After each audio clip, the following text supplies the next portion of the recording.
All right, we are back with another pick'em video. It is Wednesday, November 5th in the NBA. We got a big slate of games to talk about. Definitely loving the plays I'm giving you guys today. And we're back to our winning ways, 2 winning days in a row. So absolutely love to see that. We're going to hop into the recap like we always do. Winning day, losing day, does not matter. And then we will get into the plays for today. So really loving the plays. Probably going to give you guys 3, 4, maybe even 5 plays. And I got a Dabble slip that I want to share with you guys too. If you're not on Dabble, we'll tell you how to get on. RichDFS, the code. Check it out in the description below. But we'll talk about that in a second. Let's go into the recap from yesterday, a winning day. Hopping in the recap of yesterday's plays, we talked about 4 of them. Zion ended up getting ruled out. He's actually out for like a week and a half. Zion, you're clear from the betting scandal. Easy money on your unders. If you actually went out there, then you had a hamstring injury, didn't play, plays like 5 minutes, that would have been worst case scenario because we were on his over. But Zion, you're clear, and obviously this doesn't hurt us, doesn't help us either. But Tyrese Maxey was a bad read maybe overall. We talked about his horrible matchup to shoot threes. We saw that in the second half when the threes stopped falling, but Tyrese Maxey shot the lights out at the beginning. I think he had like 6 threes in the first half, maybe even the first quarter. Dude was hooping. Tyrese, I'll try not to fade you again because you're an absolute legend. 39 points in that game. They do lose that game, though. They were up by 20. And the Bulls defense, they start running people off the three-point line. They stop falling. They start to look pretty good. And Josh Giddey, you look like a Michael Jordan right now. Let's talk about our 2 wins, though. Cole Anthony and Kyle Kuzma, both Milwaukee Bucks. Giannis ends up playing, so this 9.5 value started going. I don't know where you guys end up getting it. We ended up getting it plus 100 live on the video here because the Giannis news came in when I was filming the video. But he crushed that line. He did miss 2 free throws in the first half to end with 8 in the first half.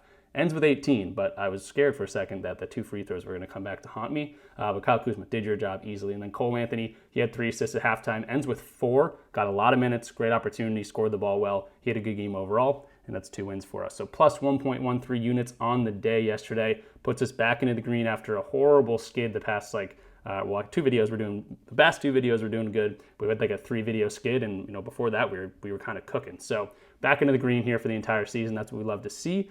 70 plays given out so far this season. I try to give as many plays out as possible on these free picks. And of course, I have a Discord community where I give out all of my plays throughout the entire day. Link in the description down below. Let's get into the video picks for today. Again, probably 3, 4, maybe 5. We'll see, and then I got a Dabble slip for you guys. So hopping into Props Madness like we always do, you can get 25% off your first month. Use my link in the description down below. It's an awesome tool. I use it every single day. It's really fun to use too. Very cheap in terms of the industry standards. And I'll kind of show off exactly how I use it sometimes. And a guy like Filipowski, I'm looking at his under here at 8.5 points, minus 120 on BetMGM. You can see the top 4 things on his little chart here are going to show how his dominant player type is. So he's a spot-up shooter. They rank 7th there. Dominant scoring zone, restricted area, they rank number 1. Dominant, defensive rating in general, they rank 5th. Points in the paint allowed, they rank 4th. How does Kyle Filipowski get his points? In the paint and on the 3-point line when he's shooting them. So this is a great matchup for him to not score some points, and we can see that with guys like Santi Aldama, Dean Wade, even Jalen Smith, not scoring very well against this team at all so far this season. Let's take a look at the games so far this season because he has crept over a few times, did get over against Boston in only 19 minutes, and Walker Kessler is going to be out of this game. So going over to RotoWire to kind of see the projected minutes here, you can see a guy like Taylor Hendricks. They've been running him a lot in games that we haven't seen Walker Kessler a decent amount, but they got a ton of these big guys and they play a lot of them. Kevin Love had a great game last game against the Celtics. Ace Bailey came in and he's going to give you 18 to 20 minutes. So Filipowski's probably going to be around that 18-minute mark, and that kind of goes hand in hand with what we've seen. 25 minutes, 25, 20, 16, 10, 16, 19. We kind of see him, right around that area most of the time. So that's the minutes I'm looking at. Even with Walker Kessler out, I'm not too worried about that. But let's take a look at his matchups so far this season. I'll start with the spot up, dominant player type. And he got over against the Clippers. They ranked 24th in spot up. We don't have to worry about that today. The Pistons ranked 7th. That's a good thing to see. The next matchup, okay, they're ranked 4th in spot up. That's a bad thing to see. They were a great spot up defense, and he still got over this line. Well, dominant scoring zone inside the paint, they rank 16th. So again, we're seeing a very good defense on both the ways he scores, his dominant player type, the spot up, and the dominant scoring zone, which is the restricted area. Next game, you can see, again, he didn't get there, so we love to see these data points. And then against the Boston Celtics, they rank 8th in terms of spot up, and they also rank 3rd in terms of interior defense, restricted area defense. So we got to look at that game and say, hey, what happened there? That was the game Walker Kessler didn't score. And he shot really efficiently. He shot 4 of 7 from the field. He shot 2 of 3 from 3. So the volume, he didn't get much shots. He just knocked them down. He also got to the free throw line, shot 5 free throws in that game, and knocked down 3 of them. So I don't mind seeing that. He shot very, very good percentage. And at the same time, you can say, oh, he might get to the free throw line a whole bunch, but I don't think Jalen Duren and him are going to overlap too much. And Jalen Duren's going to be the main guy sending you to the free throw line, especially for a guy like Filipowski. So yes, he did get over against the Celtics. Yes, they do, from the numbers, look very similar in terms of their defensive schemes. Run guys at the three-point line, protect the paint, allow that mid-range. That's a great defensive scheme. And they also send people to the free throw line. But at the same time, no Walker Kessler, and still he only got 19 minutes. He just shot very efficiently. Other guys like Nurkic got a ton of time. Svi Mikhailiuk got a lot of time. We need guys like Taylor Hendricks, Ace Bailey to come in and get some minutes off the bench too. So there's not a lot of elements to go around.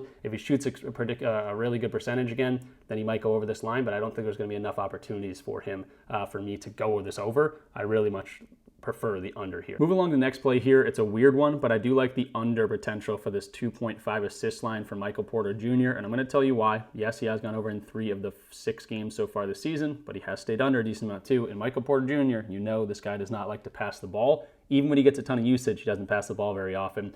Now he's got a difficult matchup here going against the Pacers, who are dealing with a ton of injuries, but their game plan, even since last season, do not allow assists, play guys one-on-one, do not allow three-pointers, and we've seen that throughout the entire season. Even with the injuries, they're going to stay on you one-on-one. The only way you're going to potentially get some assists is guys coming off screens, and usually Michael Porter Jr. is the guy coming off screens. So he's a scorer. He's going to be a guy coming off screens. He can handle the ball a little bit, get to the rack. Maybe he scores a little bit here, but I just don't like the opportunity for him to get 3 assists in this matchup, considering it's a great defensive scheme to not allow assists. Now, it's next to look at the thing that I want to look at from last year, and the fact that he doesn't pass the ball pretty much ever. Now, this was the Denver Nuggets shirt, but I want to see his usage rate, which is around 25% so far this season. And we can see games even last year when he was getting over 20%, let's say 20 to 30% here, still not over this game, not over this line in the least, even 25+%.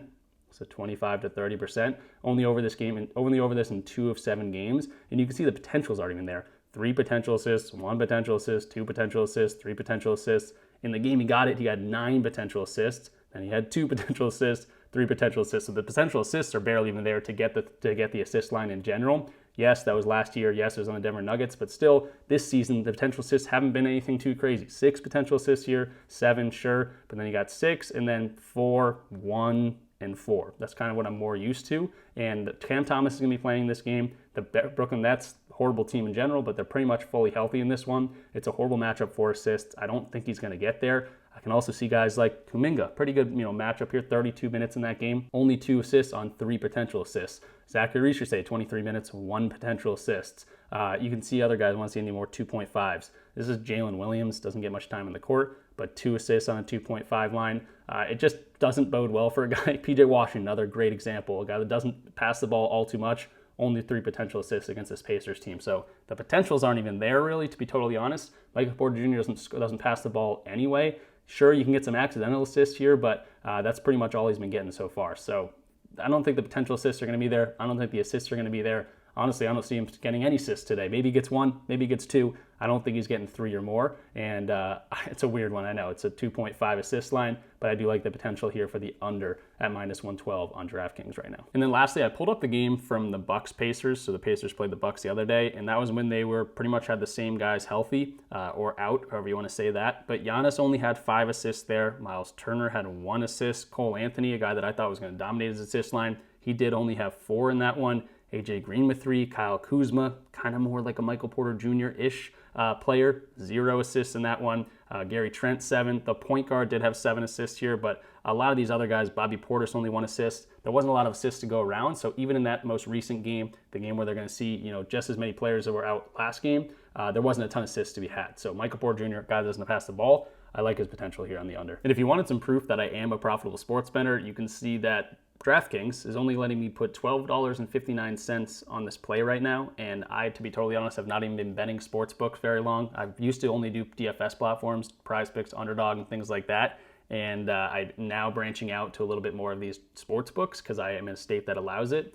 But yeah, $12.59, that's the only thing they allow me to play. And my max win limit is already reached as well. So apparently I'm limited on DraftKings very heavily already. And maybe it's a good data point for you guys to see. But yeah, I'm loving this play. The under 2.5 assists, -112 is available on DraftKings right now. But yeah, I guess I'm already limited. That kind of sucks, but it's something that profitable sports bettors deal with. It's a good thing. It means we're doing the right thing and we're making money along the way, but it's inevitable in some things. So you guys know I'm all about transparency. I'd like to see other YouTubers show the fact that they're limited, meaning they're profitable, and maybe show their Pickett accounts. Nothing irks me more than people that just brush over losses. There's a lot of scammers out there. But yeah, I'm all about transparency. I'm also limited on BetMGM, to be totally honest. And I did get this $12.59 bet in earlier before I filmed. I guess they're just not letting me do it again. So I've got a little bit of action down with you guys, but loving this line at 2.5. Move along to our third play. It's going to be one that's a juice, but it's also going to be one we ladder up and get some units on the alternate line. And it's going to be Dante DiVincenzo over 2.5 3-pointers made, minus 146 right now on DraftKings. Obviously been killing it so far this year. In the attempts without Anthony Edwards has been awesome. Now Anthony Edwards is questionable, might return tonight. I assume he returns in some sort of limited capacity, but even so, I think it's a great opportunity for Anthony Edwards to get this guy involved. He's a spot-up shooter. 28% of his points come from spot-up shooting. Above the break, 70% of his shots come from there. And you can see his three-point shots the last few games. 6 of 13, 5 of 12, and then like 3 of 5 is normal stuff right here. But he shoots very efficiently, and now he's going up against the New York Knicks. A lot of his buddies play in this team. We know there's a lot of history between these two teams with Randall and Towns and Dante. So it's got that oomph behind it. Now my revenge game plays have not been doing so well, but I really like this spot. This guy's been absolutely cooking. It's a minus 146 juice, so it does have a decent amount of potential to hit here. But again, we're also going to get some action down on the 3.5 line because the shot attempts have been insane the past few games. And now you get a 3-point attempted, 22nd ranked this Knicks team is, 26th ranked from above the break. It's a great matchup for some threes to go down. Spot up ranked 26th. It's a perfect matchup for him to get some threes. And then you put on the fact that is kind of the revenge thing, and he's playing a lot of his buddies on the Knicks, things like that. And yeah, I'm loving this regardless if Anthony Edwards plays or not. If he doesn't, I think there's going to be more attempts. If he does, I think Anthony Edwards is going to get him involved and be able to get some easy spot up looks above the break. So loving this spot. Again, minus 146 right now on DraftKings, 2.5, but we're going to attack the 3.5 line as well. Moving along to the next play here, CJ McCollum under 14.5 points, minus 105 on DraftKings. I kind of hate the trajectory he's at right now. There's 22 minutes in the past 2 games, big blowouts. This is a 12.5 point spread in Boston, and Boston just came off a pretty annoying loss against the Jazz, so I would expect them to bring their A game. Obviously, we know the Wizards are a pretty bad team overall, and hopefully, it's a blowout situation and CJ gets around the 22-minute mark. But if he even gets more than that, I haven't been super impressed with what he's been doing. The first 2 games of the season, 29 minutes, only 9 points against the Bucks. 33 minutes, 6 points here. Had a great game against Charlotte and also shot a bunch of times. That's kind of the outlier on the season so far. 14 shots in this one, didn't even get there, and then shot really efficiently when he got there against the Thunder. 19 points in that game, only 10 shot attempts. So the trajectory is going down towards something that I don't like to see. If I'm looking at an over, definitely more considering the under here. Then you consider the matchup. It's not a great matchup for the guy to shoot, spot up, pick and roll ball handler, both ranked 8th for the Boston Celtics so far this year. The Celtics have been really getting beaten on offensive glass and tip-ins and things like that, but they've been running guys off the 3-point line pretty well. They are ranked 19th above the break threes, so if he's knocking down his threes early, this is when's going to hurt, but if he comes out cold like he has the past few games, I think it's going to be more difficult for him to hit this shot. Then you get the blowout potential and things like that. Bilal Coulibaly's back in the lineup.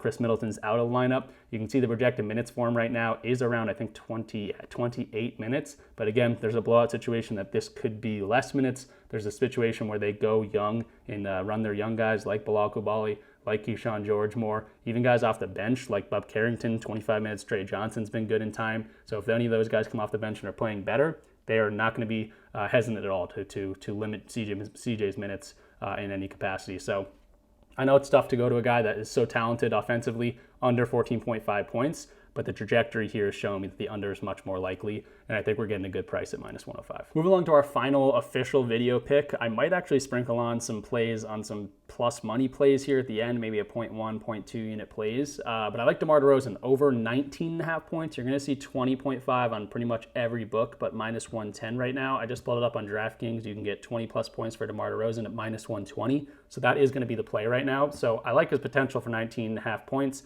He's only over this in 2 games so far this season, but obviously DeRozan is going to score. He's going to put points up, and I don't mind this matchup. especially considering the Warriors are in a back-to-back situation here. So I don't mind this spot for him. Yes, they limit free throws so far this season, but DeRozan, I just like his volume and just how consistent he is. I think 20 points is not too hard to come by from him. Zach LaVine has been shooting a million times.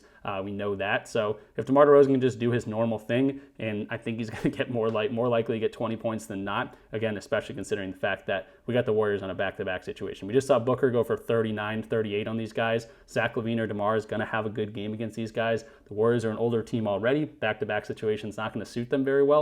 So I really love this spot for him. Again, minus 120 for 20-plus points for DeMar DeRozan, the guy that's been doing it for a long time. I don't hate the matchup. We know he likes the mid-range. They're pretty much mediocre right there. He doesn't get a ton of his shots in the restricted area. Again, we know he's a mid-range master, and they're ranked 15th and then 30th in terms of the restricted area mid-range, or not the restricted area, the paint, I guess you'd call it. So maybe he doesn't get the free throw line a million times. He's only getting 4.5 points in free throws, which is pretty high. Maybe he gets 2 free throws, maybe he gets 4, and he's right on track. I don't think that's anything too crazy to ask for. And again, back-to-back situation, you're going to be tired, especially this older team. Maybe you get a little bit sloppy on defense, and DeMar can take advantage of that. So I definitely like 20 points for DeMar DeRozan. Again, the hit rate doesn't look amazing, but he's super consistent. We know what he can do, and he's played pretty good against the Warriors in the past few years. 30 points in 2 of these games, 23 last year. Different situation again on the Kings, but I love what I'm seeing here for DeMar. 20-plus points, lock it in. And then a little bit of sprinkling here. I like the 76ers for the price of plus 375 right now on BetMGM. That's not bad at all to me. I don't think we're going to get Embiid today, and the 2 games they played without Embiid so far this year,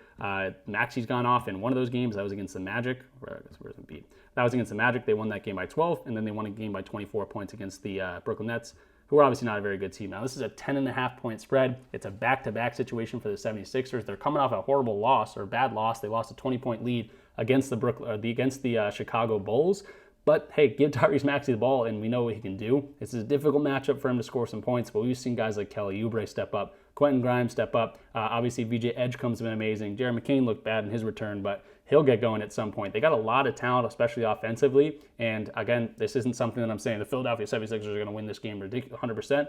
It's a plus 375 for a reason. There's something to sprinkle on. I think the 76ers have a chance today, especially at a plus 375 price. I don't mind that. And then maybe another little sprinkle, plus 400 for a triple-double for our guy Luka Doncic. This is just a fun one to play with. Don't throw a unit on this. Throw like 0.1, 0.2 units on it if you're going to attack it. We don't have to worry about the points. I like the assists, just honestly based on its 8.5 line. It's favored on the over. He just got 10 assists with 21 potentials against the Miami Heat. And now he gets the Spurs. Not a horrible matchup for assists, 16th ranked. Not a lot of interior stuff, but people are hitting shots and they're home, so I don't mind that at all with the assists, with the home boost. That's a big one for me. And then the rebounds, he's been a rebound machine so far this season. And you get a matchup with Victor Wembanyama. The Spurs don't allow a whole bunch of rebounds. I get that, but at the same time, Wemby, we just saw get really limited when he saw a bunch of guys coming at him pretty much. 2 guys, 3 guys sometimes, and that's going to open up rebounding opportunities for a guy like Luka Doncic. Not their best defender, probably not going to be the guy that's chasing Wemby around,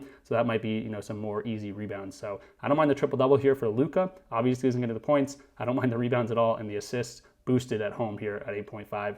Triple-double plus 400, just a little sprinkle. So we talked about a whole bunch of plays in this one, and I'm not done yet. If you're not on Dabble, check out Dabble. It's one of my favorite DFS platforms out there. I think it's one of the most profitable DFS platforms out there. Check it out. RichDFS is my code. There's a link in the description down below. They give you $25 without even having to deposit anything. I would recommend depositing something just because the lines out there are awesome. The payouts are insane. This is a 20x, and we're getting some plays that are like minus 150, minus 160 in here. But yeah, really loving this spot. Check out Dabble. RichDFS is the code. Link in the description down below. $25 free to mess around with. Don't even have to put your credit card in if you don't want to. But Day'Ron Sharpe, under 15.5 points and assists and rebounds. I don't know why it's assists, points, and rebounds.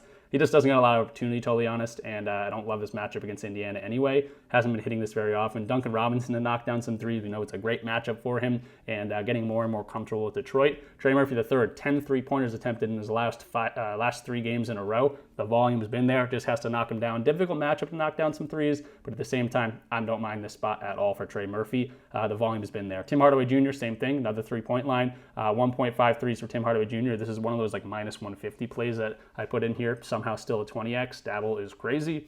And it's not the best matchup, not the worst matchup in the world, but he's been efficient when he gets the shots, gets around 20 minutes a game. And then Jamal Murray, our lifeless line, 3.5 rebounds. He's been a really good rebounder the past few games. These kind of go hand in hand. Hopefully it's a closer game. These guys get a lot of minutes. But really loving this Dabble slip. You can tail me on Dabble. You can follow me on Dabble and just tail and copy the plays that I make. But Dabble's awesome. Check it out. Code RICHDFS. Or in the link in the description down below. So jumping into the recap, we talked about a bunch of different plays, so probably a little bit confusing. Let's talk about my unit sizes on each one of these plays, and then we'll get you on your way. Kyle Filipowski under 8.5 points, minus 120 on BetMGM, put a unit on that. Michael Porter Jr. assist, under 2.5, minus 112, put a unit on that as well. Dante DiVincenzo, we're taking his over 2.5 threes for 0.8 units. We're taking his over 3.5 threes at plus 162 for 0.4 units. Then we got CJ McCollum under his 14.5 points against the Celtics. 1 unit there. DeMar DeRozan to score 20 plus, minus 120 on BetMGM for 1 unit there. And then we got some long shots. Philadelphia 76ers money line, 0.2 units on plus 375. Luka Doncic triple-double, plus 400 for 0.2 units as well. So we got 5.6 units staked, and I also gave you guys a Dabble slip. So hopefully you guys enjoyed the video. I know I talk about a whole bunch of different things. I talk about plays in depth. Maybe you pick up on other things as I'm talking about certain players, how teams play their defense. Maybe you go a different way. I'd love to read that in the comments down below. Leave the video a like. If this gets to 150 likes, I will add a pinned comment play down below as well. Haven't hit that in a few days, but hopefully maybe we get there today with the amount of plays I gave out, and we're kind of back in our traction, 2 winning days in a row. And check out Dabble, $25 free signing up using my code RICHDFS. I gave you guys a Dabble slip to tail if you want to do that. Check out Props Madness. That was the tool I was using all throughout the video. Really fun to use, and it's 25% off your first month. Link in the description down below. And of course, if you want access to all my plays and me, I'm in there all the time. You can ask me questions, things like that. There's a link for my Discord community, 50% off anyone that wants to try it out for the first month. So there's a bunch of links in the description down below. Definitely check them out. And thanks for watching, like always. Good luck with all your bets. Got a good day in the NBA, bunch of games to happen. And hopefully you guys have a green day. Thanks for watching. Peace out.